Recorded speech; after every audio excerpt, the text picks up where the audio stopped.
mulai. Mana ini orang? Mulai muncul. Aku khawatir lari. Jadi sama Pak Popeye ya? Oh iya, Popeye.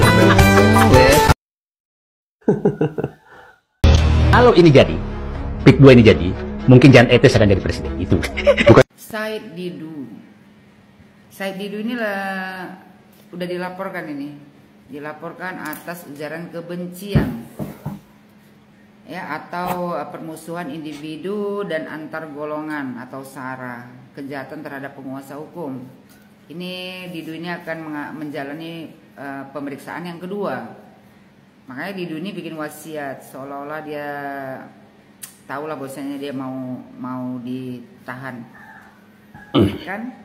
Didu ini bilang nih, kalau ini jadi PIK 2, ya PIK 2 ini kalau jadi, ya ini mungkin Jan Etes akan jadi presiden. Itu bukan Gibran ya, kata yang bertanya. Bukan. PSN PIK 2 ini adalah simbol dari segala kewenang-wenangan yang terjadi, kolusi antara kekuasaan dengan oligarki dan real betul-betul tanpa kemanusiaan, menghina rakyat. Jadi Pak Jokowi ini sudah memikirkan dinastinya, bukan memikirkan dirinya lagi. Kalau ini nggak laku, maka Jan Etes tidak menjadi presiden. Kalau ini jadi PIK 2 ini jadi, mungkin Jan Etes akan jadi presiden. Terus yang satunya lagi tanya, jadi bukan Gibran ya? Didu bilang sekarang Gibran, nanti baru Jan Etes yang jadi presiden. Said Didu ini sebenarnya ya, kalaupun dia dilaporkan orang atas ujaran kebencian sudah pantas.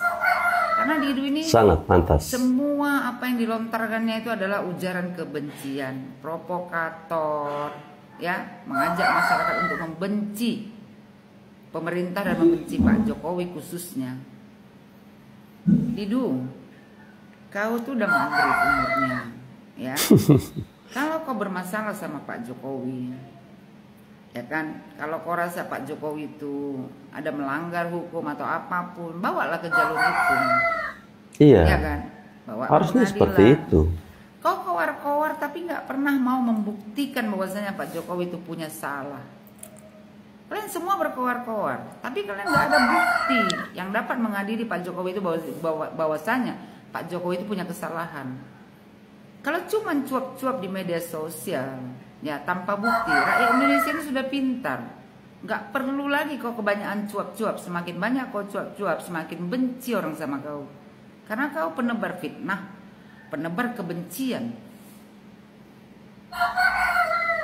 Cucu Pak Jokowi pun kau sanggup ngomongkannya. Sementara berapa baru umur Jan Etes itu? Pantas nggak kau berbicara tentang cucu Pak Jokowi sementara dia masih anak-anak lagi?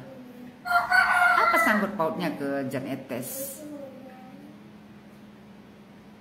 Lagipun Didu, ya kalau kedepannya nanti Jan Etes menjadi presiden di negara Republik Indonesia ini, itu sudah takdir dari Allah, dari Tuhan. Amin. Gak ada kalian yang bisa melarangnya juga, karena takdir kita itu Tuhan yang menentukan, bukan kau juga Didu, ataupun Pak Jokowi. Tuhan yang menentukan. Doa kau itu yang selalu bilang Jan Etes jadi presiden, Jan Etes jadi presiden. Mudah-mudahan apa yang kau ucapkan itu menjadi doa untuk Jan Etes. Ya, kedepannya nanti Jan Etes yang jadi presiden.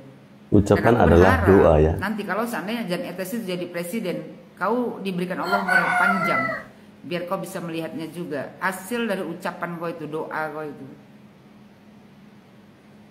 Ya, biar tambah merana hidup kau. Dan aku juga berharap Didu, ini kan kau pemeriksaan kedua, ya mudah-mudahan kau terbukti bersalah atas ujaran kebencian dan kau tuh bisa dihukum sesuai undang-undang yang berlaku di Indonesia.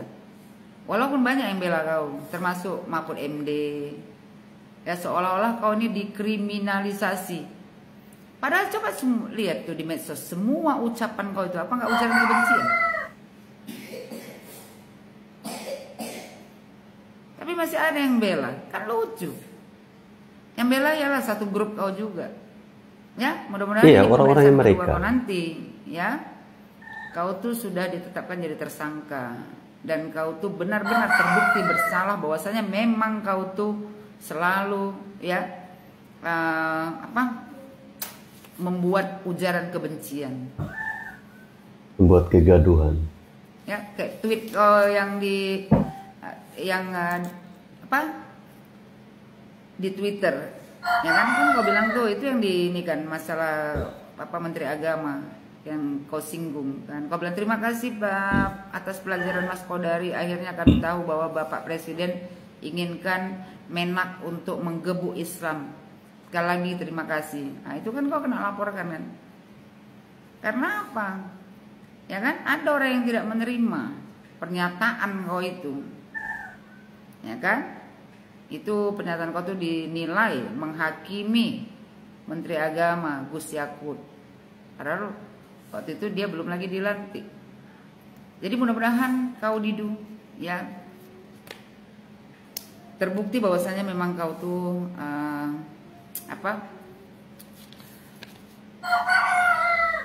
memberikan ujaran kebencian sesuai dengan apa yang dituntut, ya kan? Biar kawan-kawan kau yang lain sadar diri.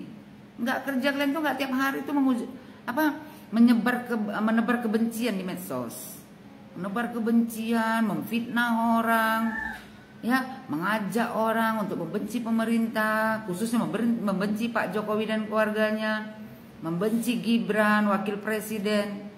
Aku berharap memang Didu ya kau dinyatakan bersalah, biar ada efek jerah. Biar mana tahu kalau nanti kau dinyatakan bersalah, ya kan, kau menjalani hukuman sesuai dengan aturan yang ada di Indonesia. Allah kasih kau hidayah. Kita tak tahu. Hunus. Mungkin ini jalannya Allah mau ngasih kau jalan untuk bertobat. Kita tak tahu. Aku berharap kau bertobatlah. Dengan omongan-omongan kau yang selalu menggiring opini masyarakat untuk membenci Pak Jokowi dan keluarganya. Ya, saya Didu. Selamat menjalani pemeriksaan yang kedua. Aku berharap kau dinyatakan bersalah. Ya guys, bagaimana menurut kalian? Apakah Said Didu ini layak untuk diperiksa dan layak untuk dijebloskan ke dalam penjara? Coba kalian tulis di kolom komentar. Ya, berbicara tentang Said Didu. Orang ini tidak bedanya sama Amin Rais yang selalu mengeluarkan kata-kata kotor. Ya, kesannya mereka ini ingin mengadu domba antara satu dengan yang lain. Kegalauan Said Didu ini ketika melihat keluarga Bapak Jokowi memimpin, ya, mulai ada Mas Gibran yang berhasil menjadi wakil presiden termuda, sementara Said Didu sudah tua, belum menjadi apa-apa. Kemudian ada menantunya Mas Bobi, ya, yang sekarang sementara berjuang untuk menjadi gubernur di Sumatera. Sekarang Mas Kaisang menjadi ketua umum PSI. Nah, kemudian Said Didu katakan kalau PIK 2 ini lolos, artinya Jan Etes bisa jadi presiden. Kalau rakyat menginginkan, kenapa tidak? Iri ya? Panik ya? Kalau melihat keluarga Bapak Jokowi ini jadi orang semua, kalian panik? Biasa aja kali. Nggak usah panik kayak gitulah. Kalau kalian merasa bahwa kalian itu hebat, bersainglah yang positif. Jangan mengumbar-umbar kalimat-kalimat negatif. Jangan mengumbar-umbar kebencian. Memang apa sih salahnya keluarga Pak Jokowi dengan kamu? Kamu dengan juga kroni-kroninya kamu itu. Salahnya apa sih Bapak Jokowi? Kalian stres ya? Bahwa sampai hari ini yang kalian tuduhkan itu tidak ada bukti, tidak benar. Kalian hanya keluar-keluar di luar saja. Ya, kalau memang kalian punya bukti bahwa Bapak Jokowi melakukan kesalahan, ya silahkan bawa ke ranah hukum. Laporkan saja, bawa bukti-bukti. Indonesia ini kan negara hukum. Jangan kau keluar-keluar di luar yang tidak jelas. Kau kumpulkan manusia-manusia yang sejenis dengan kau. Ya, sekumpulan manusia-manusia barisan sakit hati. Kemudian kalian saling curhat. Tapi sayang sekali ya, apa yang kalian lakukan itu seperti kami mendengar bunyi kentut ya. Baunya cuma sebentar, habis itu hilang. Itu, saya ibaratkan kalian seperti itu. Ya semoga saja Said Didu ini yang sudah dilaporkan dan sudah dilakukan pemanggilan dan pemeriksaan yang kedua kalinya ini bisa lolos. Biar dia bisa sadar, biar kawan-kawannya ini segera sadar dan bertobat. Ya, jangan mengganggu pemerintah yang sedang semangat-semangatnya ingin merubah bangsa ini ke jalan yang benar, ke jalan yang baik. Kalian ini aneh ya, ketika ada seorang wakil presiden yang kerjanya sangat gercep, kalian malah kok rasa seperti terganggu. Kalian bilang ini Gibran seperti presiden, medianya sangat gercep. Ya biarkanlah, Mas Gibran dia bekerja, apa yang dia kerjakan diliput media, kemudian disampaikan ke masyarakat, tidak masalah. Toh itu yang diinginkan oleh rakyat Indonesia. Rakyat yang memilih mereka, jadi mereka juga tentu ingin tahu apa yang mereka kerjakan. Apa yang para pemimpin kita kerjakan. Begitu Said Didu, paham kau?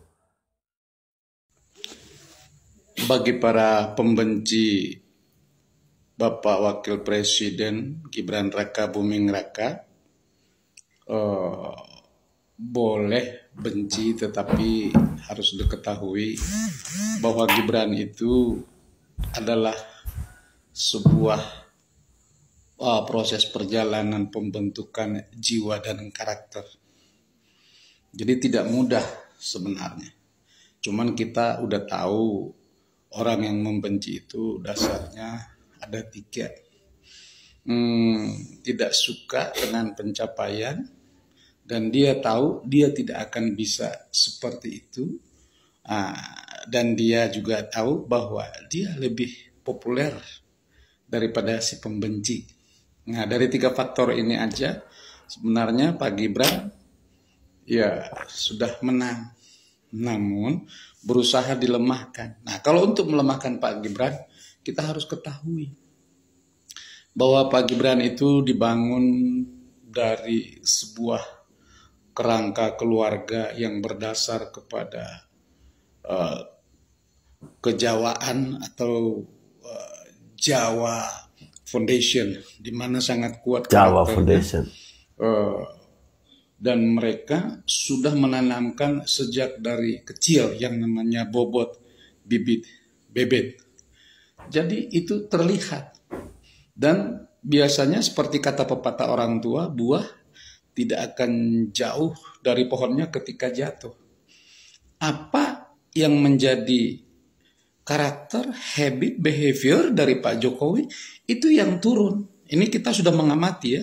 Yeah. Sekarang tanggal 18, 2 hari lagi tanggal 20 persis sebulan beliau menjabat sebagai wakil presiden. Dan karakter beliau itu ya sangat mencerminkan dari jiwa Bapak Jokowi yang diam tetapi berbuat, tenang tapi bergelora. Bergelora dalam perbuatan, dalam bias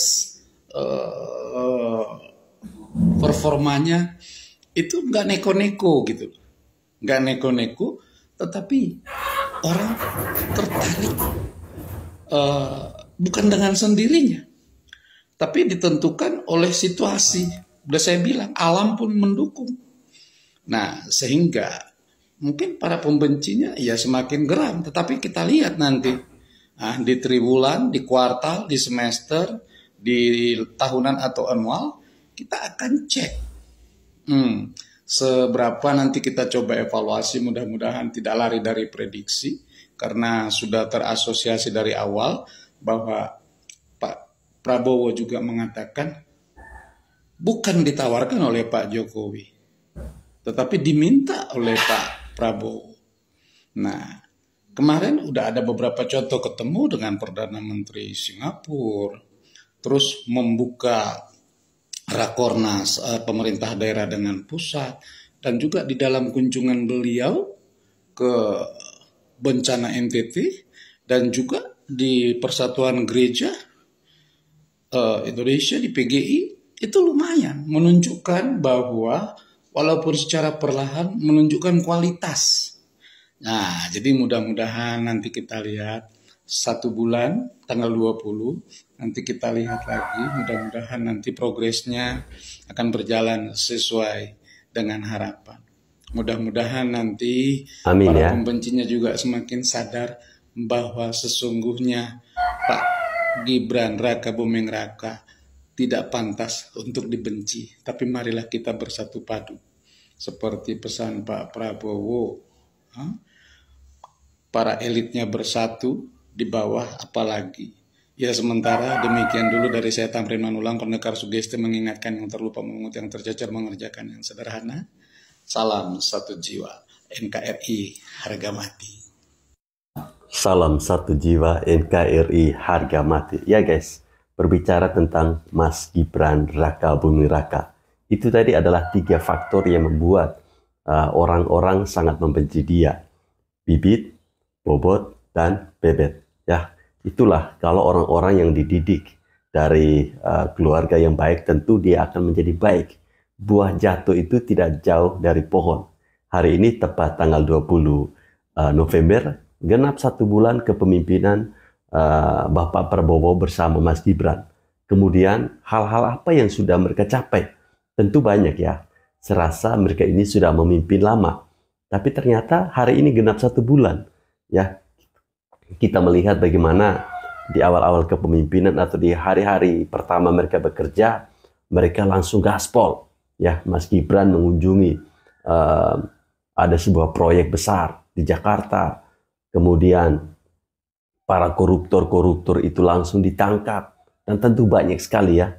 Bahkan nilai yang dikumpulkan dari para koruptor itu mungkin saat ini sudah bertambah ya. Di hari yang ke-10 itu sudah 30,1 triliun. Itu nilai yang sangat fantastis. Dan kita melihat bagaimana ketika Mas Wapres mengunjungi ya daerah bencana di Nusa Tenggara Timur, tepatnya di Flores Timur, yang diakibatkan oleh letusan gunung Lewotobi laki-laki. Masyarakat di sana sangat welcome, ya, sangat menunggu kedatangan Mas Gibran Raka Buming Raka, karena orang NTT melihat ada sosok Bapak Jokowi di situ. Mereka sangat mencintai Bapak Jokowi, dan itu mereka buktikan ketika Mas Wapres mengunjungi Nusa Tenggara Timur. Mereka sangat senang, sangat bahagia, bahkan seketika mereka lupa kalau di sana sedang terjadi bencana. Jadi hati-hati, Pak Gibran itu sangat kuat. Ya, ketika Anda melawan orang yang kuat, maka Anda tidak akan menjadi lebih kuat dari orang itu. Paham kan? Nih, lihat nih, poin penting dari seorang wakil presiden, di mana yang lainnya ingin dipanggil sesuai dengan jabatannya, tapi tidak untuk Pak Gibran. Beliau memperkenalkan dirinya sebagai seorang Gibran, bukan seorang wakil presiden. Jadi ini contoh untuk pemerintah lainnya agar tidak sombong dengan jabatannya. Ingat. Ya, itulah. Hal ini kan dilakukan oleh Mas Wapres ketika beliau mengunjungi korban letusan gunung Lewotobi di Flores Timur ya. Dia ketika menemui seorang nenek, dia katakan, "Nek, ini Gibran, Nek. Sudah makan?" Dia tidak bilang, "Nek, saya ini wakil presiden, anaknya Pak Jokowi." Tidak. Artinya dia tidak sombong. Dia menjaga adab, etika. Ya. Begitu, dia tidak sombong. Dia tidak membawa nama besar bapaknya, Bapak Jokowi. Kalau misalnya dia sombong, dia bilang, "Nek, saya ini wakil presiden. Ya, anaknya Pak Jokowi yang presiden waktu itu. Ya, Sekarang saya jadi wakil presiden, saya datang mengunjungi nenek di sini. Itu kalau dia sombong, dia akan katakan hal seperti itu. Nah, menurut teman-teman, ketika seorang wakil presiden melakukan hal seperti ini, apakah ini pencitraan? Menurut teman-teman seperti apa? Apakah ini pencitraan? Kalau saya tidak ya. Memang dasarnya orangnya seperti ini, ya, tidak dibuat-buat.